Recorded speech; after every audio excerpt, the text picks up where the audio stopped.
The real Knitwives of Hunterdon County.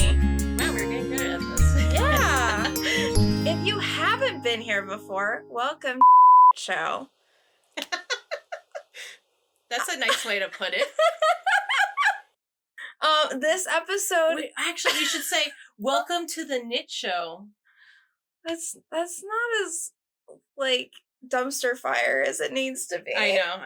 It was much nicer. Yeah. Continue. This episode is, I believe, number 6. Mm-hmm. And this was a long requested video from one of our number ones, one of our day ones, Dr. Stephanos. Mm-hmm. Thank you, Stephanos, for the suggestion. He snuck into our DMs and was like, ladies, I need to know your favorites. And I need to know them for an entire hour. He did not sneak in. He kind of was just like, ladies, I need to know. So, tonight's episode, if you know us, there's some surprises. Yeah. It's not the same old, so... But if you, like, there's some predictable things. Of course. But there's also some surprises. Yeah. We know some of each other's answers, and let's just say we were shocked for some of each other's answers. Yeah. I mean, oh my god. Some of yours, I was just like, yeah, I could, that's 100% Madison. Yeah. Like. Yeah. But we did take time to think and just, like, mull over the list of questions, all the things that could be possible favorites. So it's been very well thought out. Mm-hmm. And it's going to be kind of different from our year in review that we did in December, you know, because that was more of like a capsule of 2022. This is favorites of all time. Yeah.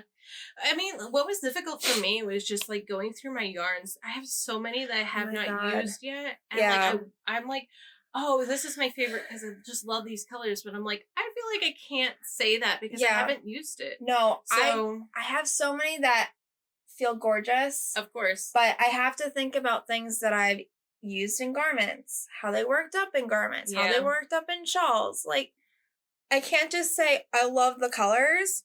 If we did this video 6 months from now, the answers might be different. Right, but exactly.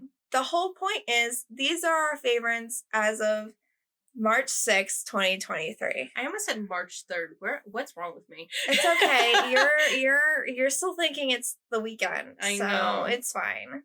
It's Monday, March 6th.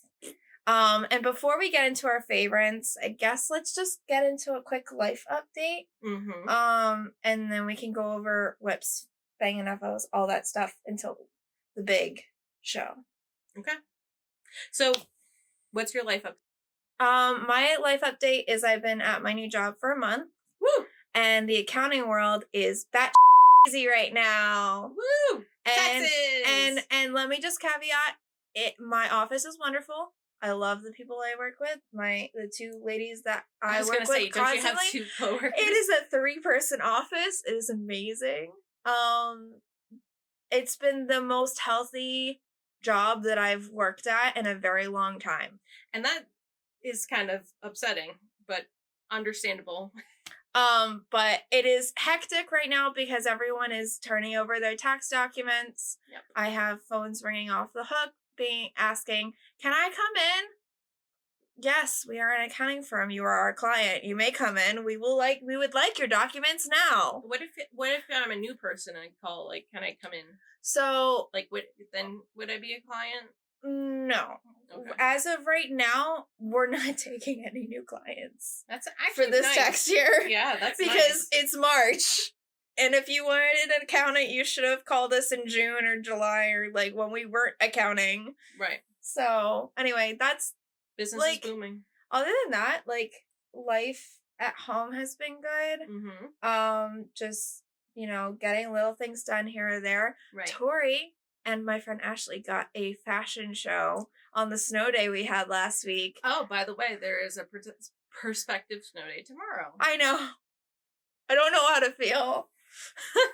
You tell me, what was your life update for this week? So as you may know, watching episode 5, I got a brand new puppy named Penny. Woo!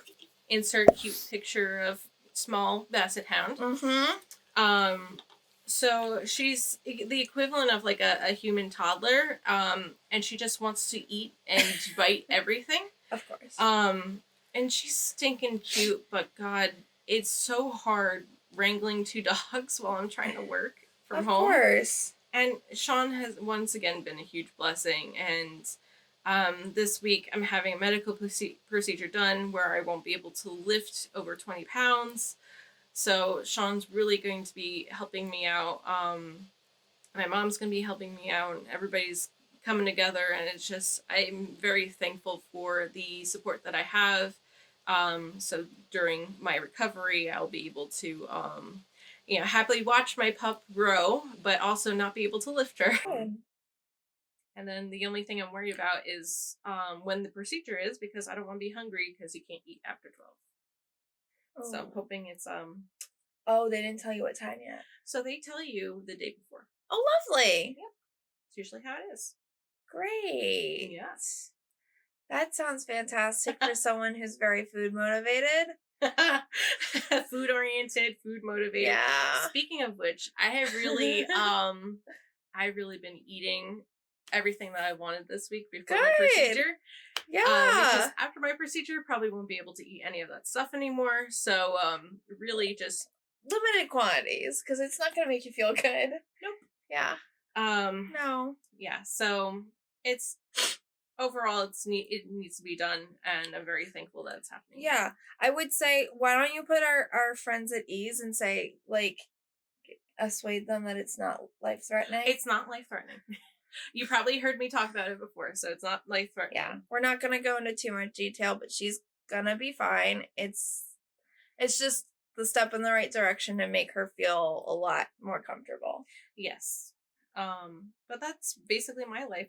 Well, why don't we transition into Bangin FOs? Oh, yeah. Because these Bangin are wearing 2 bangin sweaters. Why don't you go first? You're very proud of this I am very proud of this sweater. It is done. There have been many modifications because I love a good modification. So the bones of the sweater is the Cargill Pullover by Rebecca Clow, or the Cray Band Knitter, from YouTube.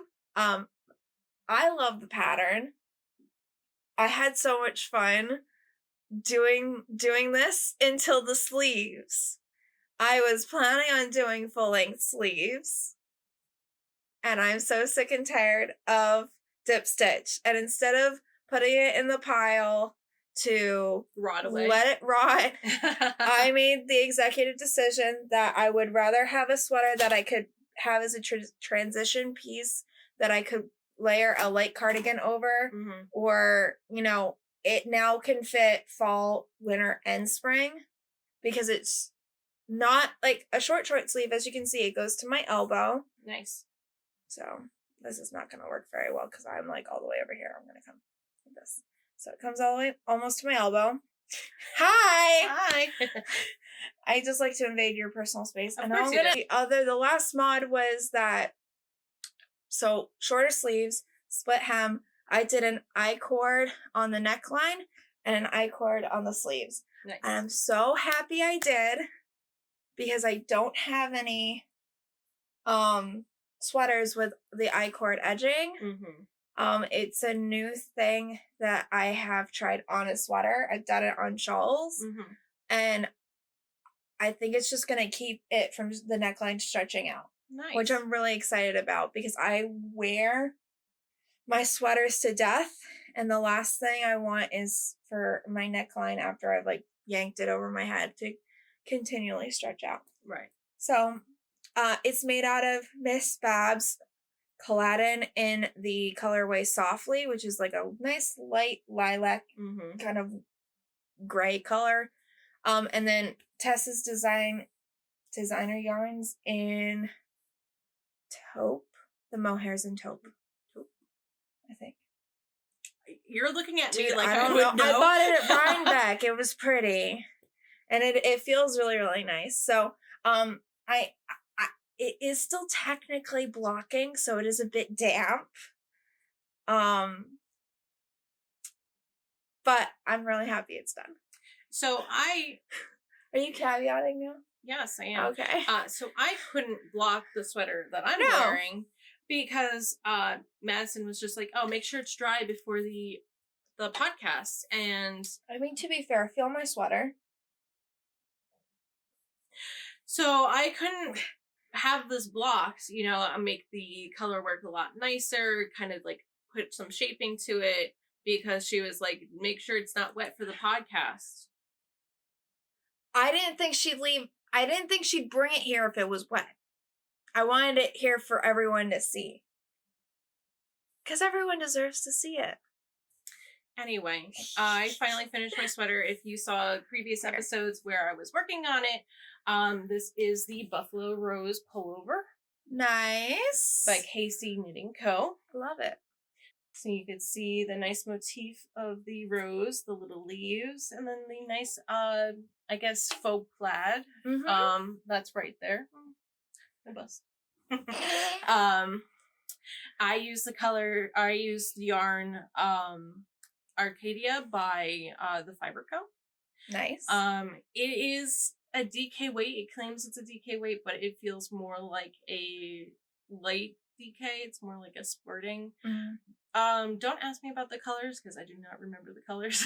It is purple, gray, and white. I think the purple is called Thistle, but the gray and white I don't remember at all. It'll be in the show notes. Or it won't. You'll just have to wait and see.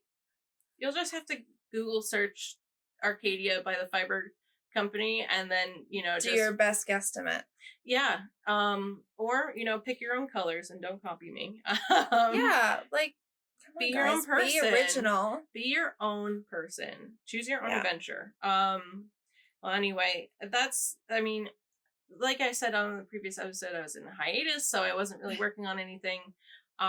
Madison kind of inspired me to finish the sleeves, so I finished the sleeves. Let's put it this way. I said we could both finish our sweaters before the next podcast.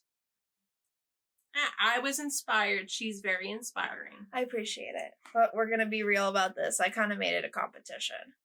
No. At least you did full sleeves. Yes. I love doing sleeves. I hate sleeves. I wasn't a fan of how the sleeves... This is my own modification. I wasn't a fan of how the sleeves were written in this pattern, so I kind of did my own sleeving. I like it a lot better, but... Your own sleeving. It obviously needs a little bit of shaping. And Is that a hand in my face?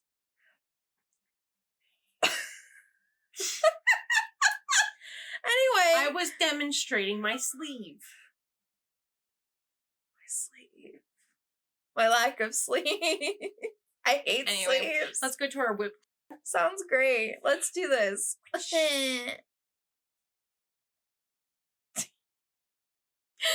What are you working on? Forever. All right, so I have 2 WIPs. One, which is the one I will be working on for the remainder of the episode. Let me caveat this as this is not me jumping on a trend train, because this scarf is very trendy right now. It is because I am in love with the combination of yarns, which I picked up in Grace and Pearl. Where's the last one? Hold on. I have to go fishing. In February. So this is Ball Yarns, La Jolla, Chelsea Lux Mohair, and Kremka Stellares. Mm-hmm.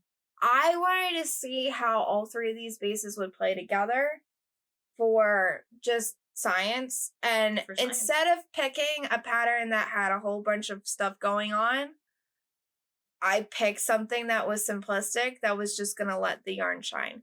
Mm-hmm. If you think that's me jumping on the trend train, you can continue thinking that, if that's how you feel. But I'm very excited to have another necktie style scarf in the Sophie scarf. So what if you're jumping on the trend train? It's obviously a good pattern. You want to like experience what everybody else is experiencing. You're allowed to be a sheep with other sheep. in the fold. Here's my thing, is that I like to do things because I like them. And I don't love it when people assume people jump on things because it's popular. Yeah, so listen here, folks. Do things because you like them and not because they're either trendy or they're not trendy. I love this because it makes me feel like a bubblegum princess. You do. And apparently I want to feel like a bubblegum princess. I do have one other, but do you want to talk about yours first? Yeah, sure. Okay. So I'm working on my next sweater, which is the Goldstar by Max the Knitter. So let me hold up a little bit more. So, this is the beginning of the Goldstar pattern. It will also transition into a third color, which I'm very excited about. So I am using the Fiber Co. As you can see, there's a popular trend with me. The Fiber Co. Cumbria, which is cool. A really interesting fiber blend of merino, mash hem, and mohair.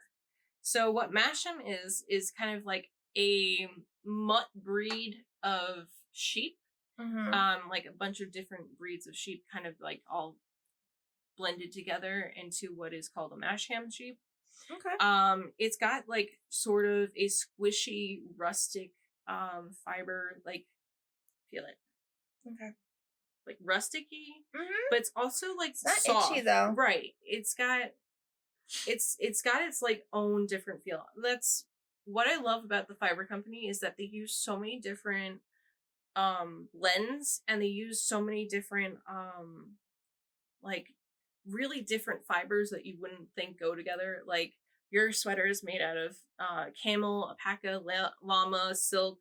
Yeah, like it's a nice exotic mix of things. You get a good feel for a lot of different fibers. Oh yeah. Can I actually see one of the balls of yarn? Yeah, sure. Sorry. So this is the one I haven't used yet. Ooh, okay. And it's like, I hope this picks up on camera. You can kind of see. Oh, it does. Like there's bits of red and aqua. Sorry, I'm like blocking your face. Green, yeah. But yeah, I think it's really, really cool. So thank you. That's really fun. Yeah, I can't wait to use this color as well. Oh my god, I'm so excited. I love the little hues of stuff. So I don't know where the first panel of this is. It's somewhere in my office, which we are in, but I'm not going to get up and look for it. But I did want to tell you, well, this is just a cast on edge. This is technically the second panel of my Cloudbow, which is a blouse, a mohair blouse. It is a seamed project. So I start out with 2 panels, which are literally bust panels. And then from the pattern, I'm not going to go too much into it. From there, you add on sleeves, other accoutrement. But the color, which this isn't, there is no color name. It's one of a kind. It is by Cake Wool. Ooh. And their mohair base. And it's this lovely cloud of like blush and blue. And you can see there's like kind of like some dark tones in there. Yeah, I'm trying to see. One of the balls has a lot more like of the dark tones. It's just not lovely because of all the light that's shining right on it. But we'll have to take a picture for Instagram. And if you follow us on Instagram, then you'll get to see a like true photo of this.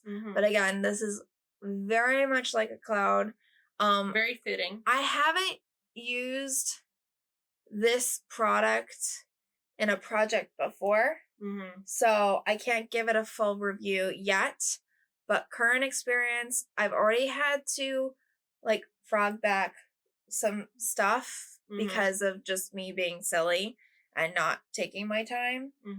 And this mohair is particularly forgiving, but because I haven't used it yet, I can't really consider it a favorite because I don't have an end product. Right. And that's a common occurrence here with us. So I have a lot of yarns that I'm trying out for the first time. Yeah, me too.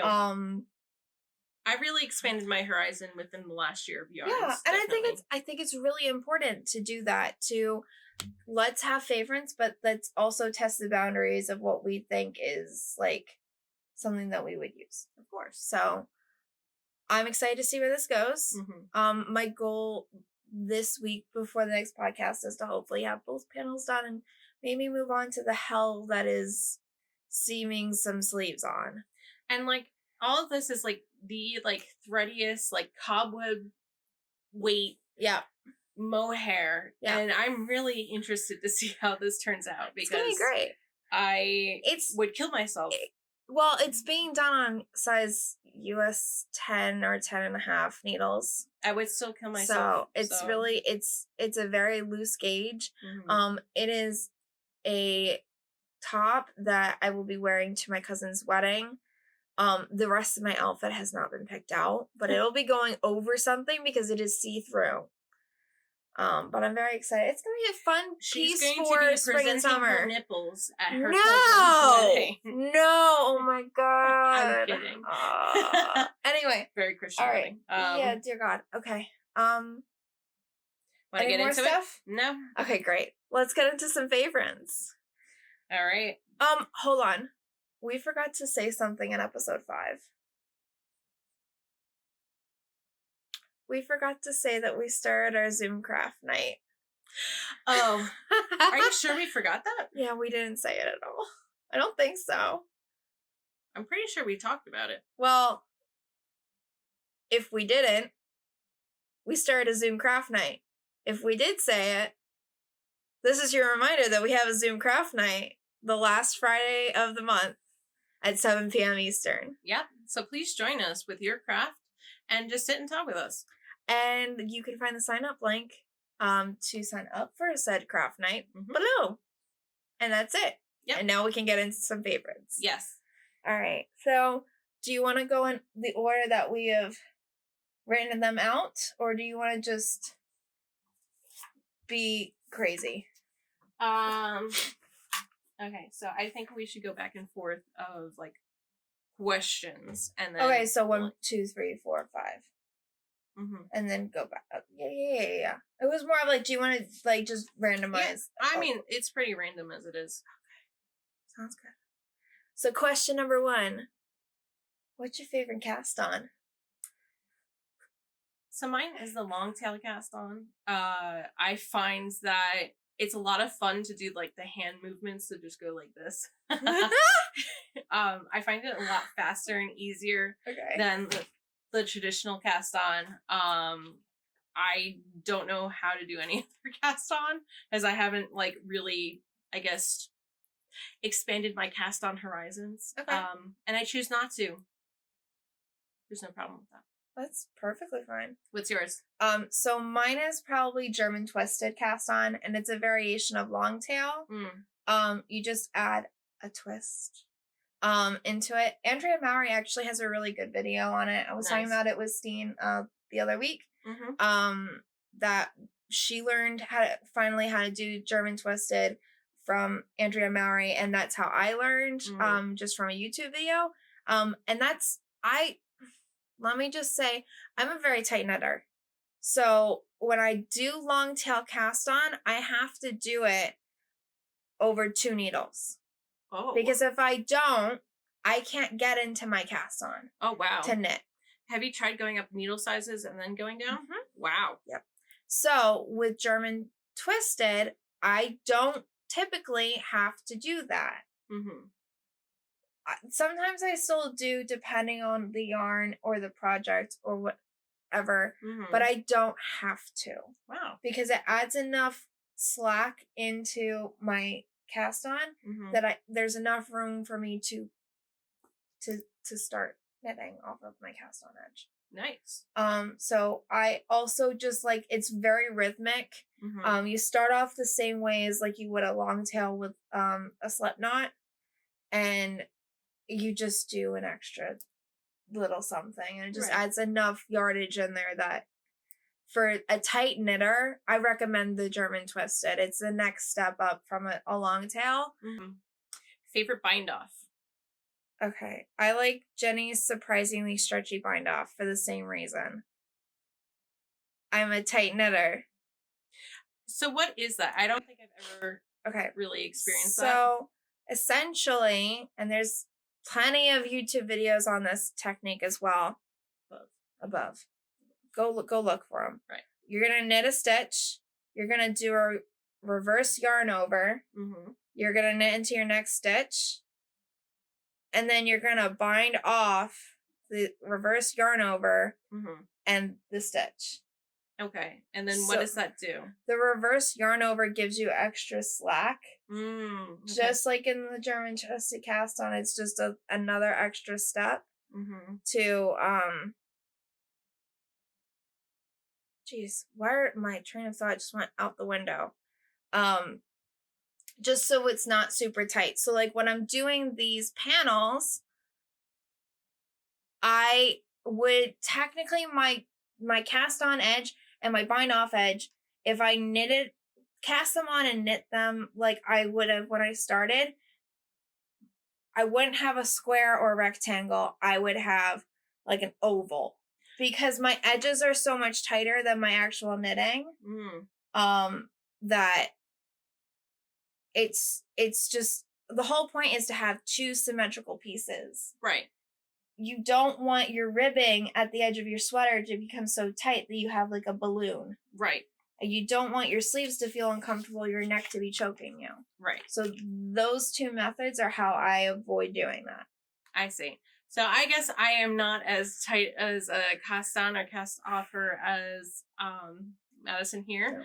I like to do the standard cast off, to which she said, what is that? What is the standard cast off? Basically, you knit one, you knit another one, you slip the first stitch over the second stitch. Okay. And that's how you cast off. So like how we all were taught. The standard cast off, yes.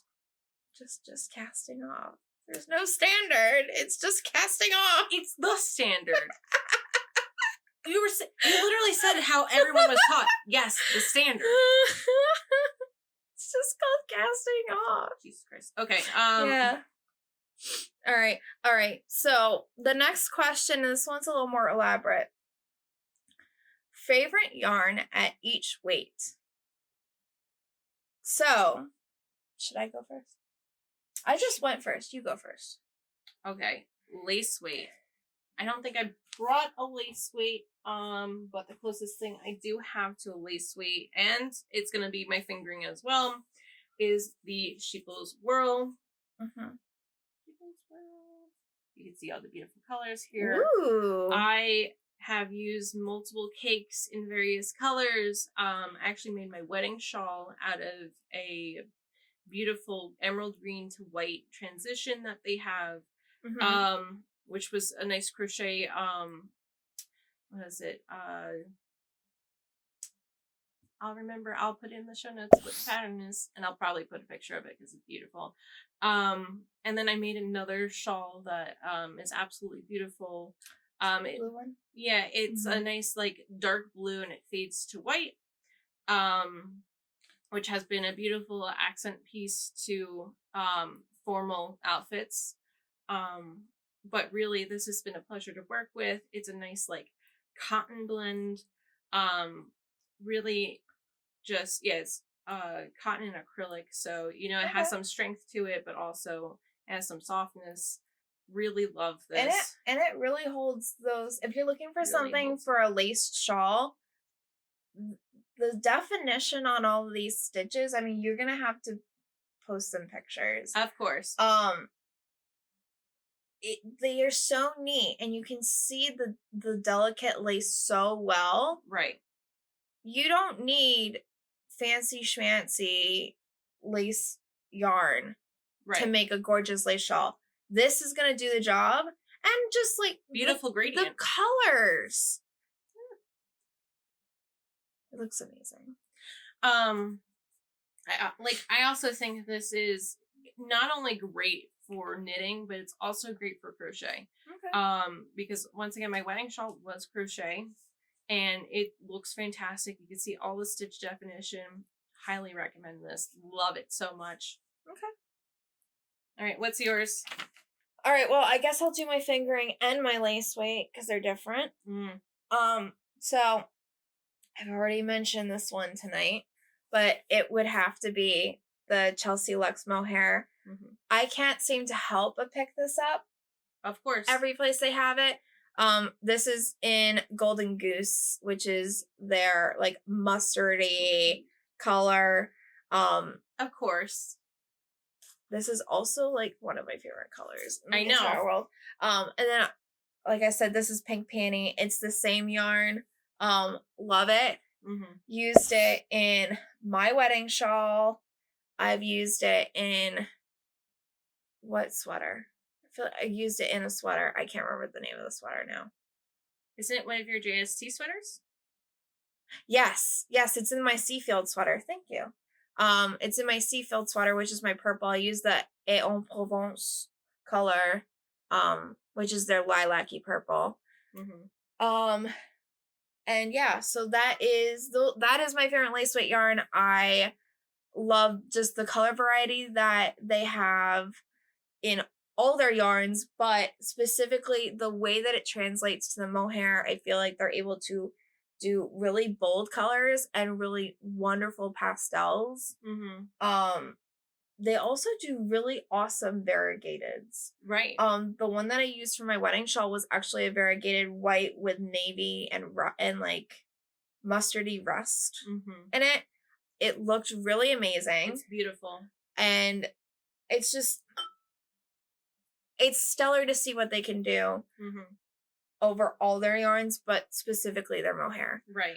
So that's my lace weight. And then my fingering weight, I don't have a full skein of any of my colors because this is a yarn that I picked up from out of the country. Of course, I could order it offline. I haven't yet. But I would have to say, because I'm a huge fan of a certain style of knitting, I typically like to have solid colored fingering weight stuff. I'm always a fan of hand dyeds and variegateds, but my favorite fingering weight of the moment is Jamieson and Smith Jumper 2-ply. It comes in amazing colors. It is perfect for color work. It is so beautiful. The stitch definition is amazing. It's not overly itchy. It's non-superwash. Wow. I could talk on and on and on about it. Each of these is 25 grams for like $3 or $4. Wow. So let me feel it. Very rustic. It's very it's like squishy. Yeah. But it's got some like it's 100% Shetland wool. Yeah, that's why it has like like if you're sensitive to wool itchiness factor, it might not be something you want to use for a sweater. Right. I will be buying a sweater quantity of this at some point. She has no fear of the itch factor. I don't. If it's itchy, I wear a t-shirt.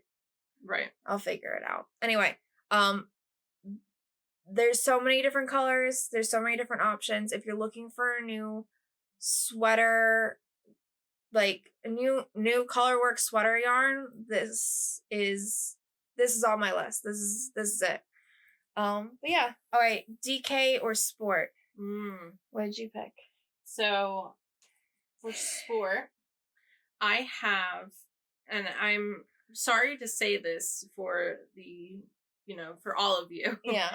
But I have here a beautiful blend of what is silk and baby llama.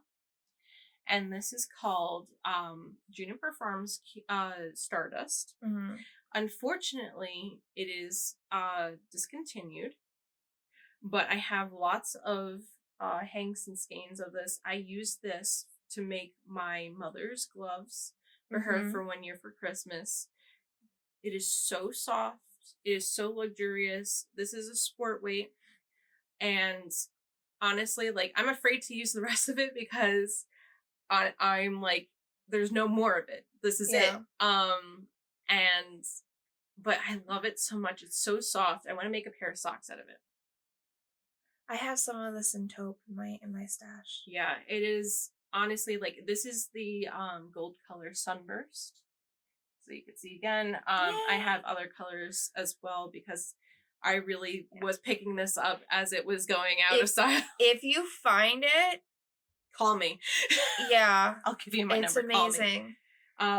For my DK weight, I'm actually wearing it right now. It's the Arcadia by the Fiber Co. I chose Yeah, it's called Thistle. See, that's right. And this is the little bit that I have left of it. Okay.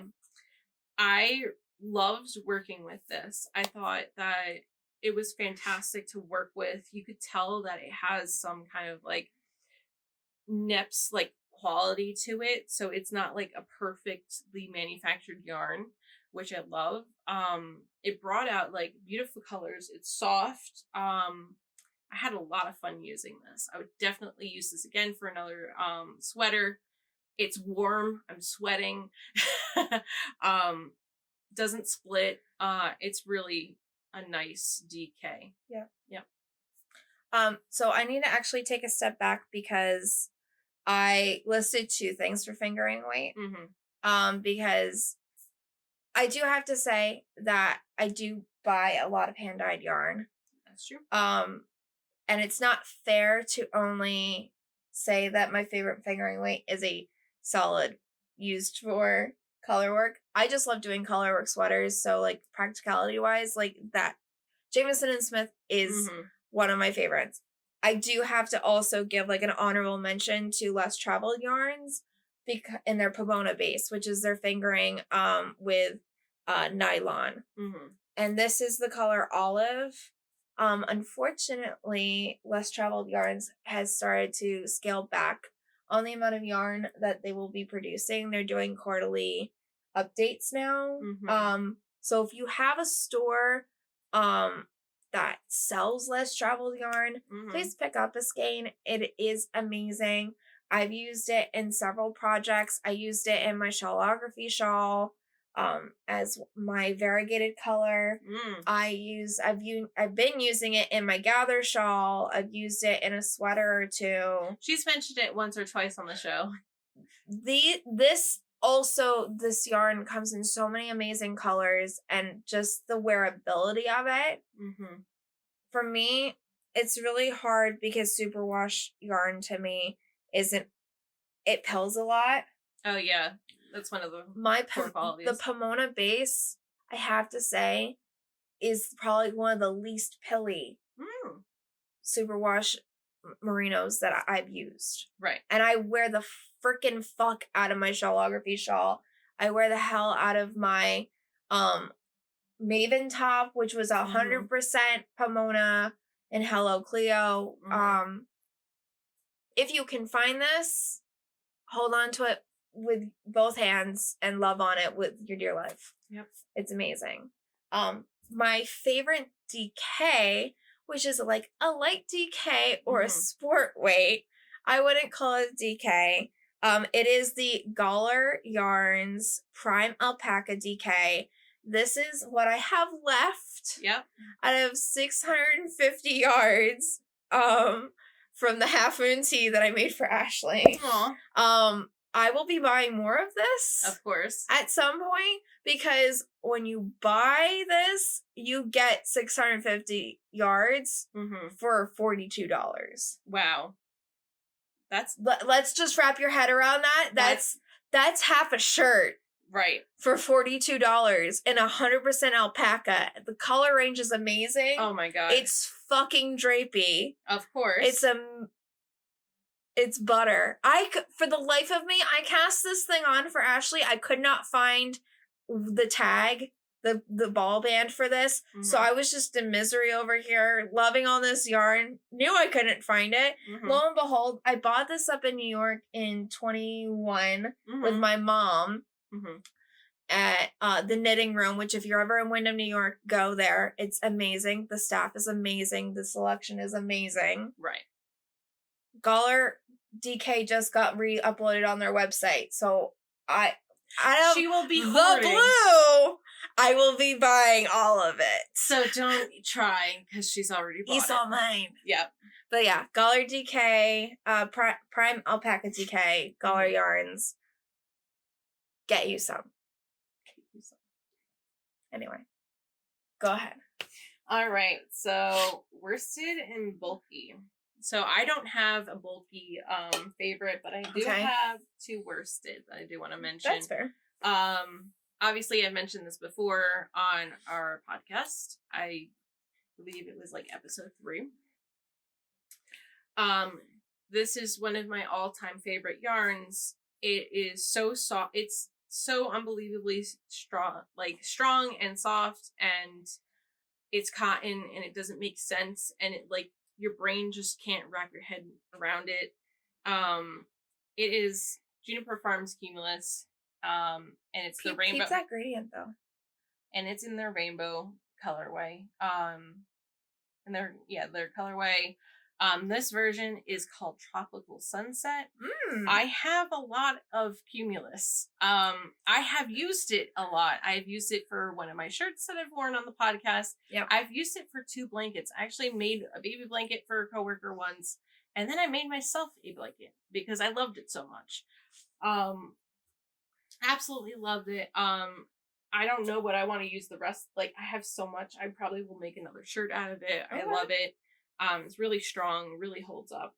My next one is sort of like I don't want to say she's like an indie dyer, I would say. She's definitely an indie dyer, but a very well-loved indie dyer. Oh yeah, you could find her definitely at Rhinebeck at Wool & Folk. Let's just say she's just an overall good human. Yes.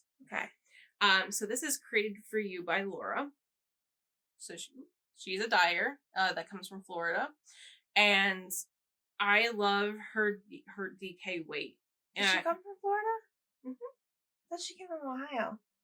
She comes from Florida. We're confused.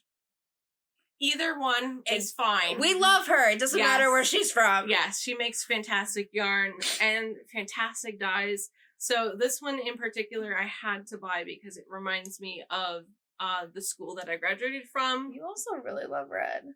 I also really love red, but I use them in socks, and man, it's so comfortable, spongy, and I love the colors. The colors don't run.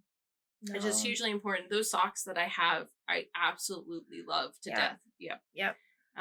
But this reminds me of Rutgers, Go RU, and so I really love this yarn, and really I had some like extra left over, so nice. Yep. Nice. Really happy about that. So I don't have a ton of experience with worsted. Most of my projects are DK or fingering. But a favorite worsted that I have used, which I used in my hat design, the Cape May cap, was Malabrigo Rios. Now, the ball band for this, let me see what the name of this colorway is so I can tell you if you're looking for it. Jeez, I really wrapped this up tight. Sandbank. That's the colorway. It's a lovely taupe. Like it practically matches my sweater. I love the amount of colors that Malabrigo comes in. Oh yeah. It's not the easiest to make a sweater out of because the amount of skeins in a dye lot is like 5. So unless you're using like multiple Malabrigo colors in one sweater, it's definitely more of like an accessory yarn to me. I just like how vibrant the colors are and the consistency with all the worsted. To me, Rios is just a staple yarn for like hats, mittens, that sort of stuff. And I feel like you could find it almost anywhere. Yeah. So if you're looking for a really accessible brand, Malabrigo is definitely one of them. I do definitely think that this year I need to step out of my comfort zone and do some more worsted weight patterns. I'm actually doing a worsted weight right now. So this is actually a worsted weight. Nice. I know, it is out of my comfort zone as well. Like I do a lot of, I have a lot of fingering stuff. Well, and like, here's the thing to me is that I get warm very easily. So I would have to find a woolen spun yarn, which is like a lighter, it's not as heavy, right. For a worsted weight project. So that I could feel comfortable wearing it. Right. Otherwise, like, I could see myself using it in accessories, but sweaters is just kind of hard for me. But for right now, my worsted favorite is Malabrigo Rios. You don't have a bulky weight favorite? No, I do not. I do. My bulky weight favorite is from On the Side. No, wow. On the Round. Dear God, don't come for me. On the Come Round, for her, please. On the Round, which is a hand dyer from Maine. Ooh. I found this brand when I was up in Maine for my first wedding anniversary a couple years ago. Mm-hmm. And the shop where I found it, Knitwit Yarns, amazing shop up in Portland, Maine. Mm-hmm. But they have an amazing variety. Mm-hmm. This is the plush bulky base. I've used it in a couple different hats, some cowls, and most recently my Leni mitts. And this is the exact color I used. I have so much left over because I bought 3 hanks of this color on a whim. So I will be making a hat to go with those mitts. Aww. And probably a cowl. Yeah. Just the colors, again, I mean, she does a wonderful job. I will probably, if I find a color I like, I love how this yarn holds up. I think it's got a good, like, I don't know how to put it. It's just really squishy. Very squishy. If you want bulky weight, this is my, like, number one recommendation. I'm not a fan of bulky weight, but I would totally use that. But, like, for mittens, especially when it's freezing outside, my hands are so warm. And I've worn my mittens so many times. Right. And the couple other garments or accessories that I've made out of this so many times, they don't look like they've been worn. They look like they're freshly off the needles. Wow. That is nice. Anyway, get you some of the On the Round plush bulky. This is in their Christmas by the Sea, the 2021 edition. Nice. So, but yeah, so those are my favorite yarns of the moment. Yeah. They may change. They are always possible to change. So I think a good follow-up question for this is, what is your favorite fiber content and why? So my favorite fiber content is definitely, I love anything that has softness and squishiness factor to it. Okay. Obviously, I like anything that has alpaca, silk, and merino. Not superwash merino, just regular merino. Just because it gives that extra, it has an extra strength, but also it has an extra softness to it. Yeah. And I find that it's luxurious. So the sweater is very luxurious because it's alpaca, silk, and merino. Mm-hmm.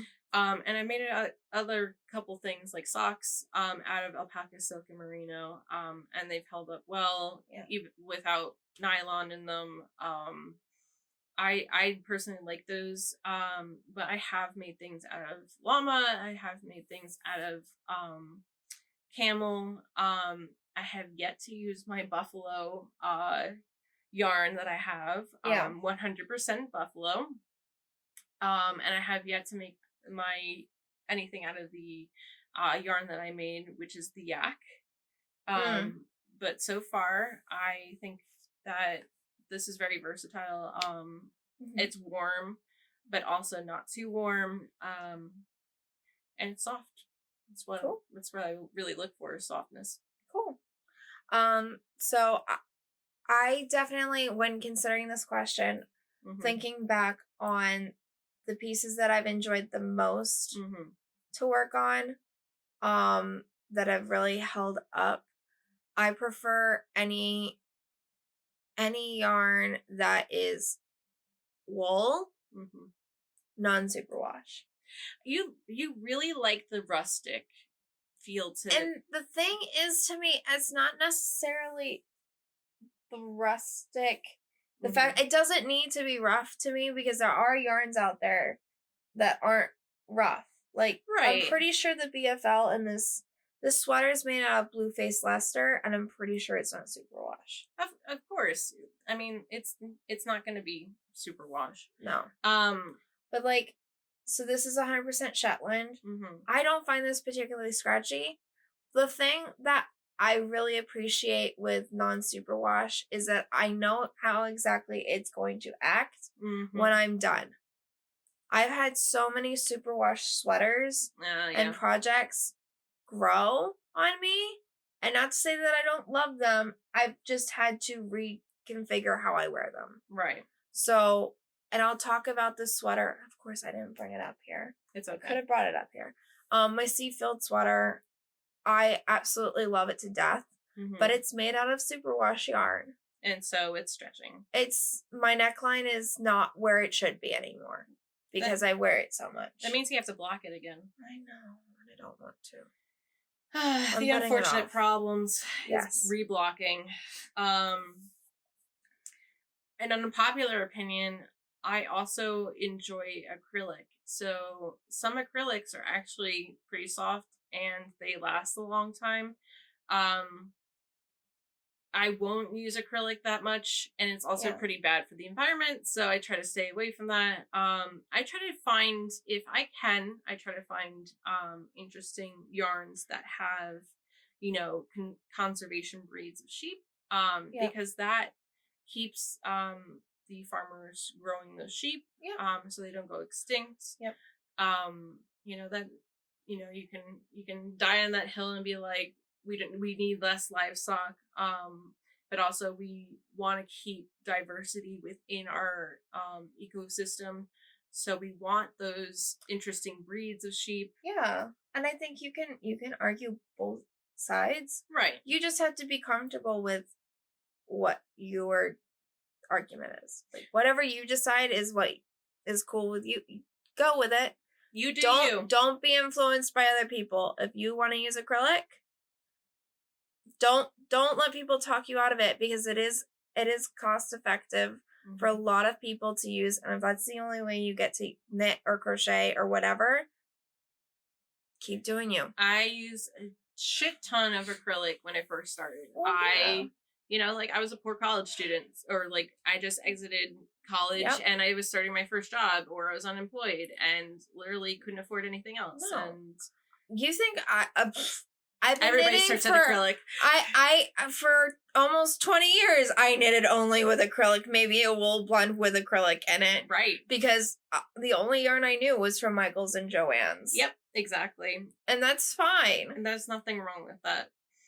I don't use it anymore because I found things that I like better and I'm willing to pay for, and there's some acrylic blends that are just a little better quality than the acrylic that you will find at Michaels or Joann's.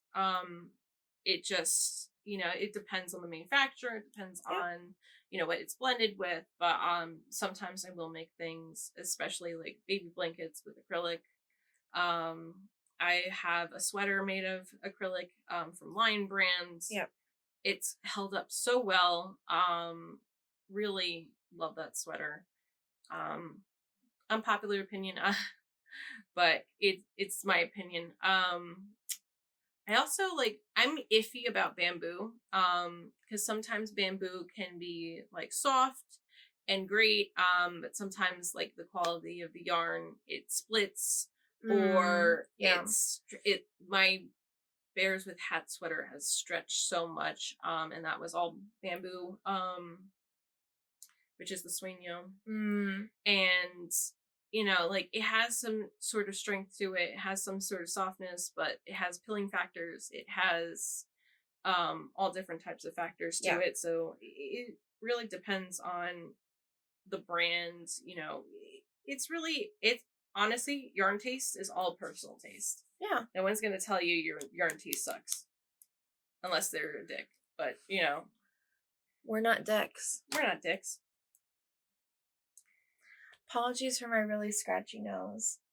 I'm inhaling mohair at the moment, and it's making my nose tickle. Oh my god. Sorry. All right. So that was a really long way of saying that we're bougie. We're really bougie. Yep. You're welcome.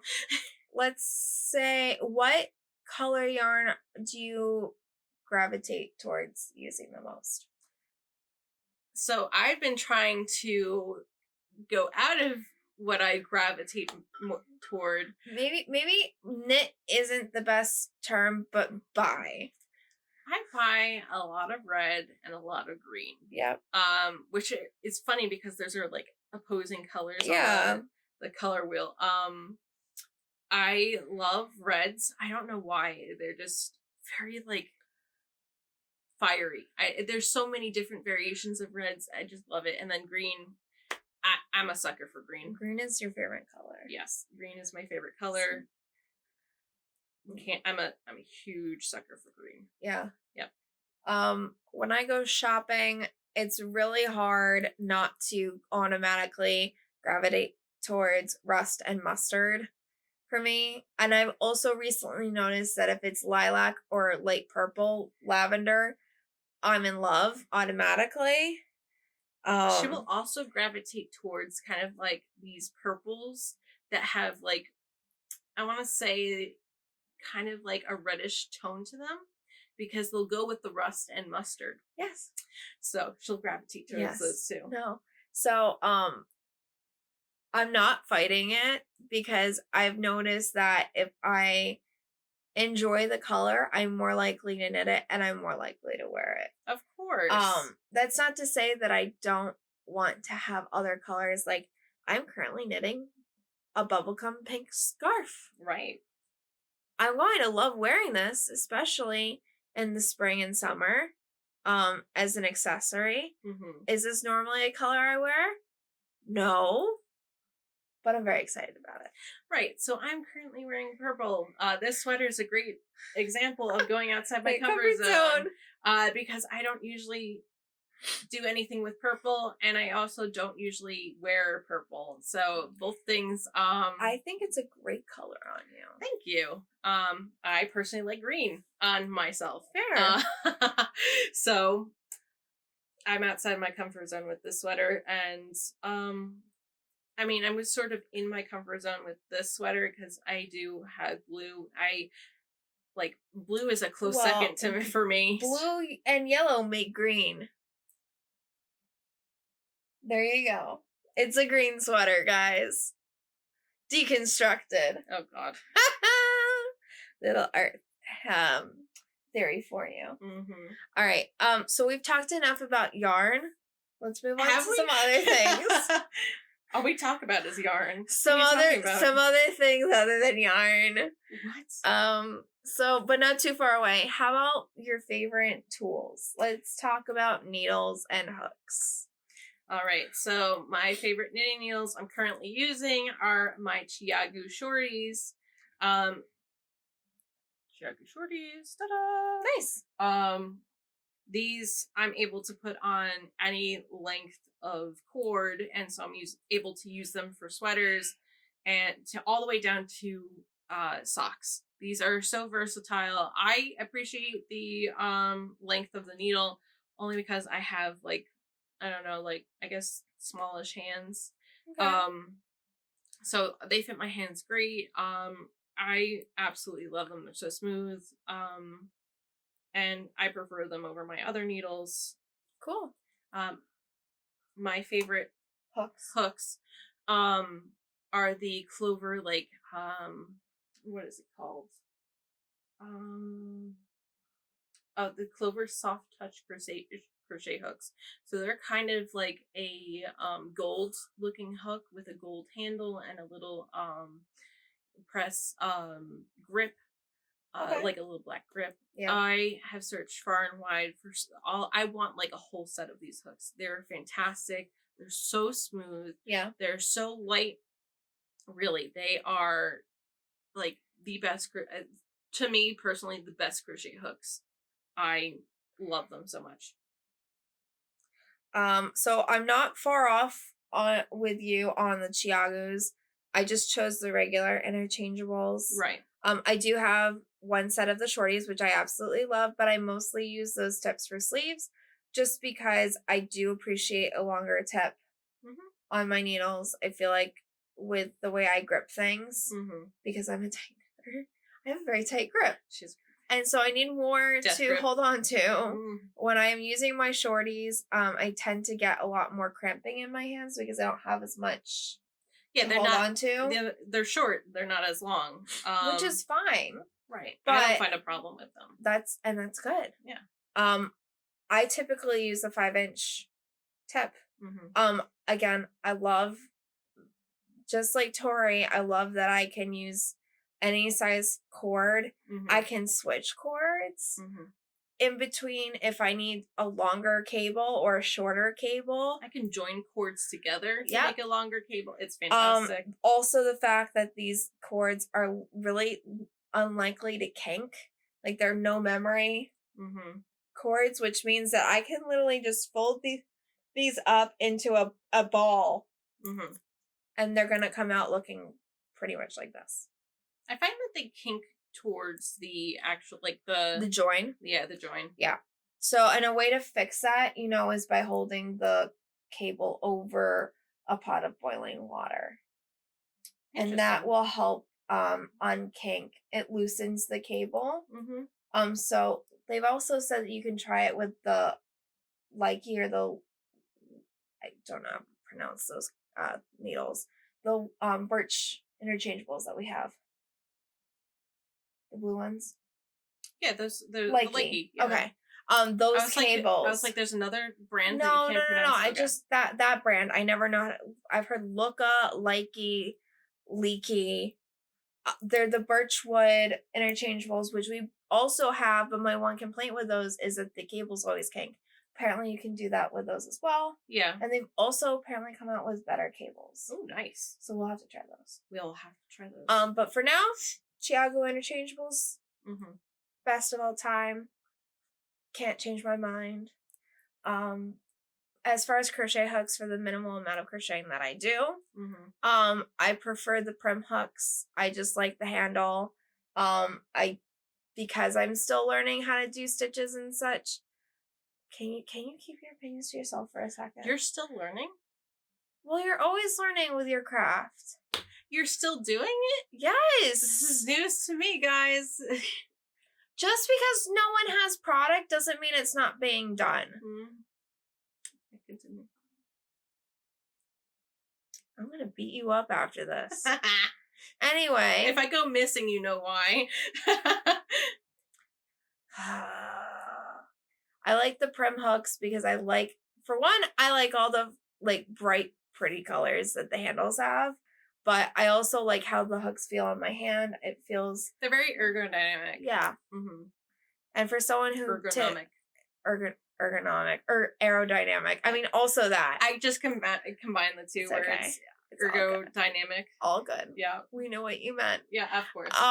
But for someone who typically has a tight grip, those are definitely my bread and butter. They're amazing. I could have them in every single size and just like a whole set. Play. Yeah.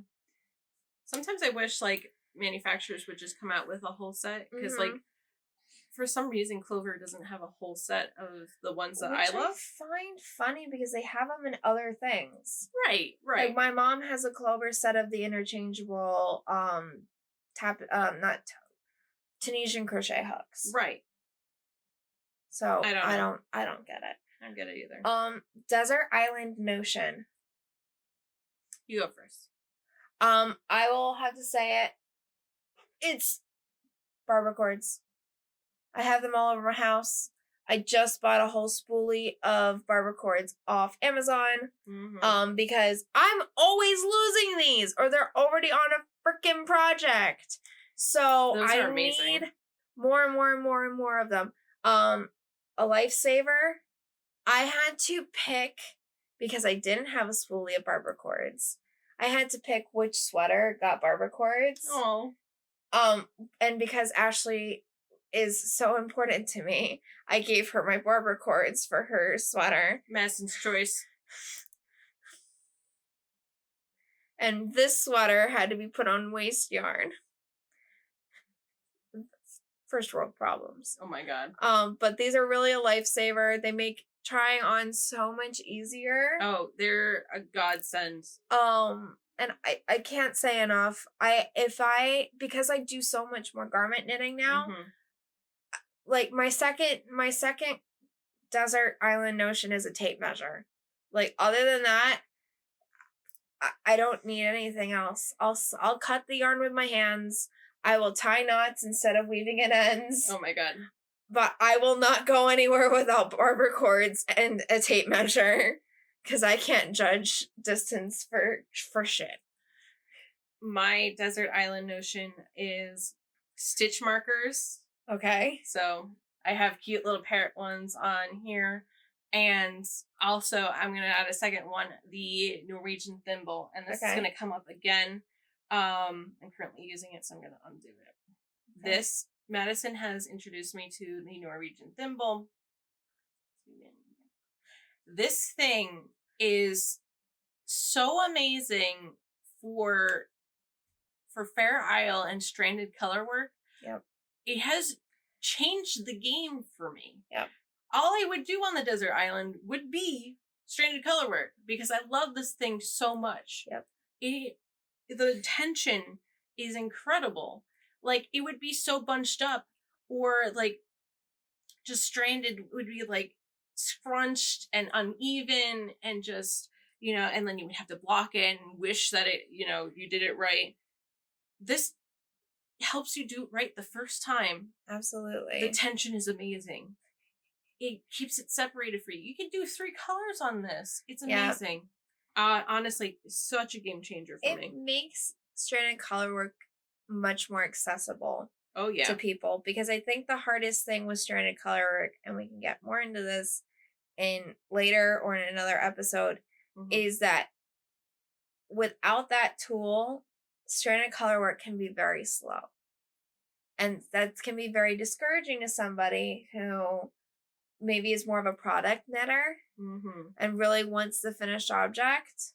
Of course. This is going to make it so that you're not constantly putting colors down. Right. And your stitches are going to be so much more, like, clean looking. I didn't block this. This is amazing. Yeah. No, you can clearly see that there's plaid and roses. Right.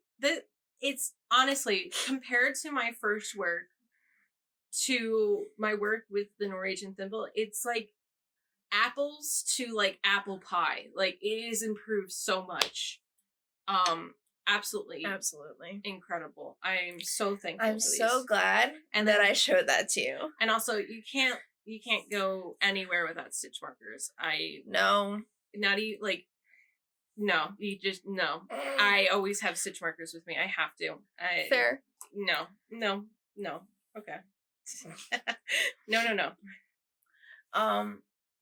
If you could only knit one designer's patterns for the rest of time, who would that designer be?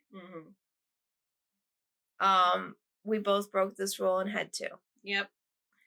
But that's because we have 2 favorites. Yes. And there's no way to choose because here's the deal. Our favorite, the only reason why they weren't our only favorite is because she doesn't currently have stranded color work in her library. Right. And we'll get into why that's important later. So should we just say it like in unison? Okay. 1, 2, 3. JST Designs. I was going to say your full name. Oh, Jennifer Shiels Toland. We suck. Our favorite designer is Jennifer Shiels Toland. We've mentioned her multiple times. We're her really crazy stalkers from New Jersey, and we love her craziness and her wonderful patterns. They're amazing. Jen's never gonna want to see us in person again. That's fine. Okay. We'll admire from afar and just continue doing her patterns. Yep. They're so well written, and she explains everything down to the detail. Like, I think also just the fact that she has so many tutorials. It's insane. This woman goes above and beyond. Really does. She really tests. We were both part of her test knits, Madison multiple times, and she really will, any comment, like you think one thing is confusing, she will clarify it for you. She will fix it for you. Yep. I mean, I'm sure you could just like email her out, like or on Ravelry, just like connect her and be like, hey, this part is confusing. She would 100% talk you through it. Oh, 100%. Yeah. Yeah. Yeah. So, Tori, who's your favorite color work designer? For me, this is gonna be an obvious one. It's Max the Knitter. I worked his The Unbearable hoodie 3 times. It was a lovely pattern. I will never do it again because I'm sick of it. Yeah. But I honestly, it's one of my favorite patterns, and I'm currently working on his Goldstar pattern, which Madison showed me when it came out, and I immediately bought the pattern. I loved it so much. I was like, yes, please. As soon as I saw it, I knew she was gonna make it. Yeah, and then immediately I bought the yarn for it, like on my birthday. I went shopping, and I was like, I need to make this sweater this year. So here I am. So I guess I should share mine. Yes, of course. My favorite colorwork designer is the PetiteKnitter. I have done a couple different colorwork sweaters. I've done the Unbearable Hoodie, aka and more lovingly known between us as Bears with Hats. And I did enjoy Maxim Sears' pattern. I thought it was really, really cool. It was very well written as well. But I do have to say that when I did Dan's cotton grass pullover for his birthday, which you'll see at some point later, I absolutely adore how she has her patterns laid out. Not only the fact that most of her patterns have both men's and women's sizes. So if you find that your body type more aligns with like a more masculine shape or more feminine shape, there's a lot of more areas for modification. So if you find that you fit more in a men's small versus a women's medium, you don't have to go buy a different pattern. It's all in the same pattern. Wow. So, and to me, I just love the geometric nature of her colorwork patterns. The cotton grass was just so easy to read. It was so like the rhythm that I got into when I was doing it. Absolutely adored it. I have several more of her patterns in my library and in my favorites to do at a later date. Yeah. If I had to only do colorwork patterns from the ones that I've done, absolutely I would do another PetiteKnitter. Yeah, pattern. I see she's quite popular in Ravelry, so I would love to try out her work as well. Yeah. And also her aesthetic, she's from the like deep north in Canada, like I forget exactly, like very close to like the Arctic Circle. Oh wow. Her aesthetic and the pictures that she produces, amazing. I want to go be where she is, just not in the freezing -40 temperatures. Yeah, no thanks. Or fighting off polar bears. Not my thing. No thanks. But it looks beautiful, and it's definitely an inspiration. Oh yeah, it makes me want to knit her pattern so much more. Okay, cool. If you could only knit in one weight of yarn for the rest of time. Fingering. Next question. No clarification. Socks. Next question. Okay. I would pick DK. And I mean DK weight, not necessarily DK yarn. Because then that leads me to do fingering and mohair together to create DK. Of course. Or I can knit a DK yarn. Haha. Loopholes. Loopholes. I 100% own so much fingering weight. Yeah. And I love socks. So that's the obvious choice. Alrighty then.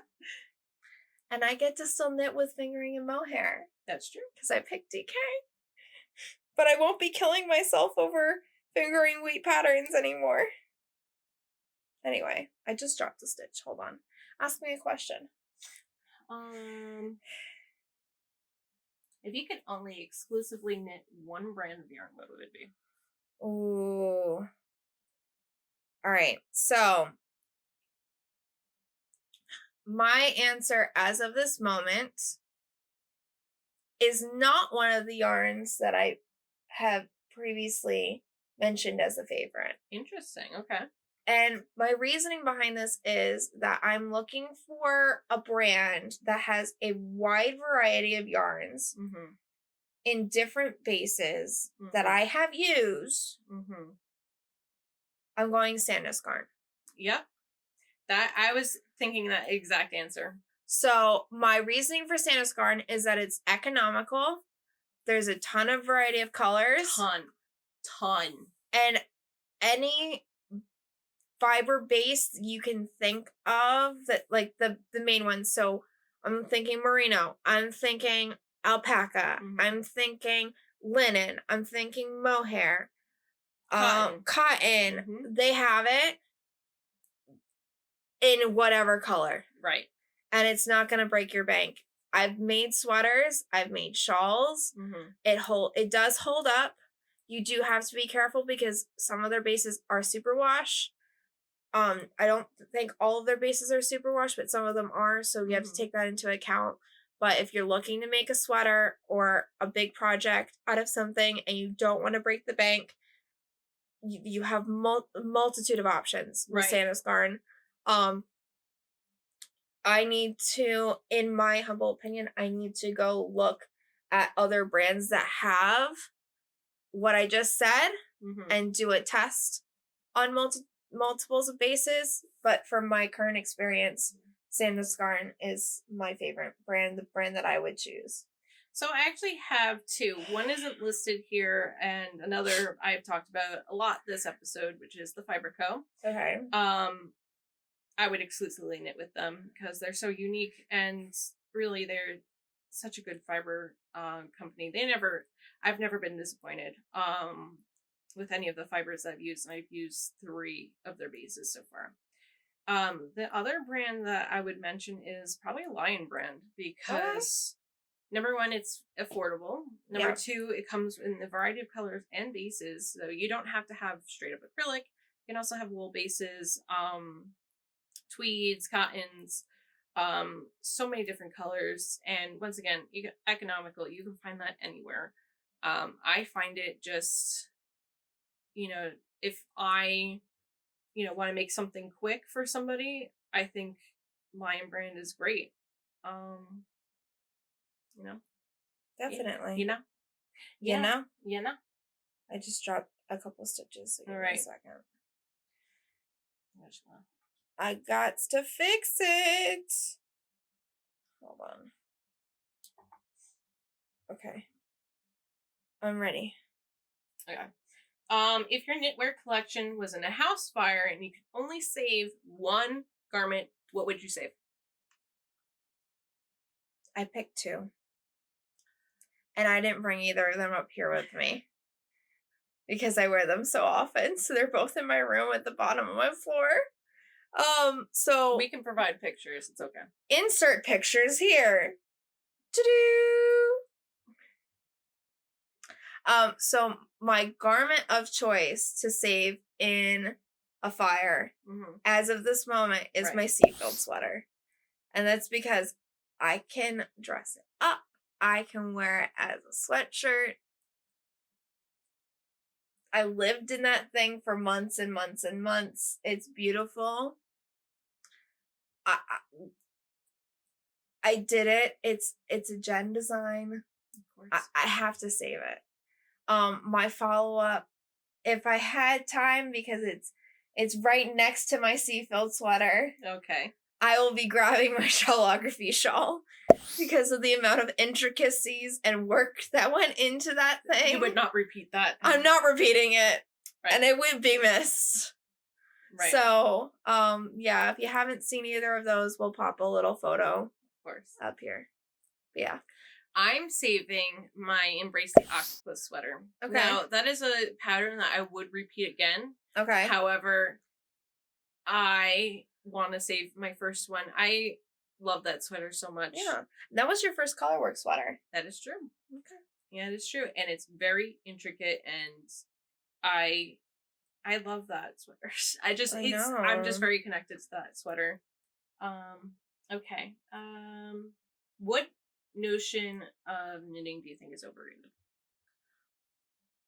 Oh, you go first. Mine is that if you have a pattern, you have to do it to a T.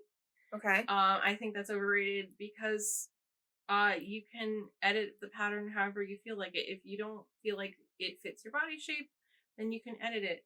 Yep. We both have, come so far, and we've been editing our patterns that we receive. It's kind of like a guidance, like a recipe for, dinner. Eventually you find what you like. Mm-hmm. And if you don't like what a particular designer has put in, you have the freedom to choose, no, I will do it my way. And that's how it'll go. Right. Like, there's so many times, and my mom crochets, like, I taught her, there's so many times where she's come to me and she's like, I'm missing a stitch. And it's like, that's okay. If you're missing a stitch, just add a stitch.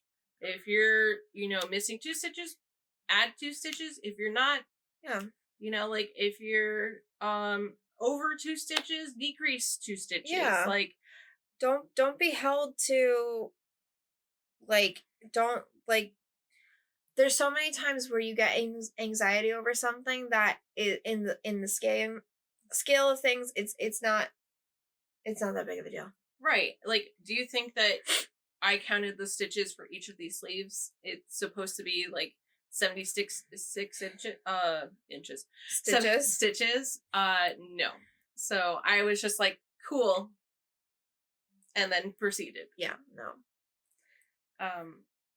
Like, if you want a specific pattern, like this beautiful rose or any color work, you're gonna have to count, because if you're off, then it's not gonna turn out the way you want it to. It won't line up the way it's supposed to. Right. But you are the creator of these projects. Yeah. You're the artist.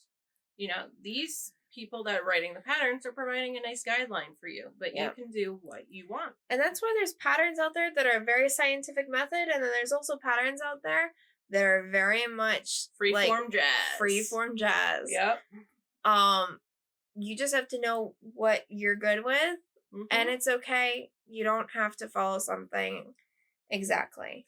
Right. And if you're, if you're struggling to go off the beaten path, you could do little things at a time. Like, instead of doing, the collar that they suggest, which is, the ribbing, you can do an I-cord. You learn how to do an I-cord. It's a great way to learn new techniques too. Yes. So my notion that I believe is overrated, is knitting a pattern just because it's popular. We mentioned this before. Right. Knit what you want to, not what other people are telling you to. I feel like social media is great, but one of the things that I think is taken for granted is that we have such an oversaturation of certain people. Yeah. And while I love their content, I feel like it's so much better. Go find someone else. Go find something that you are genuinely going to enjoy, not because it was the it thing of the moment. Right. You're the one making the product that will have to wear the product. And you're also spending literal hours of your life making this thing. If you're only making it as a fad to hashtag on Instagram, or just be one of the cool knitting kids, let me tell you, it's not worth your time. No. The one thing with that, though, is if you're doing a group project where you're all working on the same thing, that's not what we're talking about here. Yeah, knit-alongs are different. We're talking about regular recreational knitting, right, and crochet. Don't just do what you want. Don't feel like you have to be sucked in by all the wonderful patterns that are out there. That there are so many choices. Pick what is going to be truly what's going to make you happy. Right. Okay, so we talked about all different types of topics. We've mentioned this before. What is your favorite knitting technique? We don't need to get too in depth with this one. For me, it's color work. Fair Isle stranded colorwork with the Norwegian thimble. Ditto. Enough said. Can we move on? Yeah. Okay, cool. Which pattern would you knit over and over and over again? This one. This is the Cotton Grass Pullover by the Petite Knitter. It is my husband's birthday sweater. I will be making myself one so we can be cute and dorky and matchy. I will not be making the exact same colors because this is his. Mm-hmm. I made this out of the distilled DK. This is where we got our nips in the tweed. Because of the magenta and pinky tweedy bits that are in this yarn. I bought both of these colors over in Scotland while we were on our honeymoon. Right. Again, the repetitive nature of this yoke, it was amazing. It fits him like a glove. Mm-hmm. My only modification for him and myself would make a tighter neckline. Yeah. Because it is a little showy for him. A lot of his friends commented on the amount of neckline that they got to see. But I was very much in love with it because I think he's got a wonderful clavicle. Anyway, that's my favorite sweater, and I will knit it over and over again. There is a lot to unpack there, so let's just throw out the suitcase. For me, it would be the Be Creative socks. I mentioned them before. Cannot remember who created them, but obviously I will reference them in the caption and also in the show notes. Okay. One of my favorite socks. Okay. Favorite modification in garment making? For me, it is making the sleeve shorter because you ran out of yarn. That's usually me and my best modification. Yeah, me and my poor planning skills. I'd say cropping a sweater that wasn't previously cropped because I've got a short so, and wearing a regular length sweater on me looks like a dress. Yep. So most of my sweaters are cropped to a length where they will just meet the edge of my pants, or they'll cover, what it needs to cover. It covers what it needs to cover, and then we stop knitting. Right.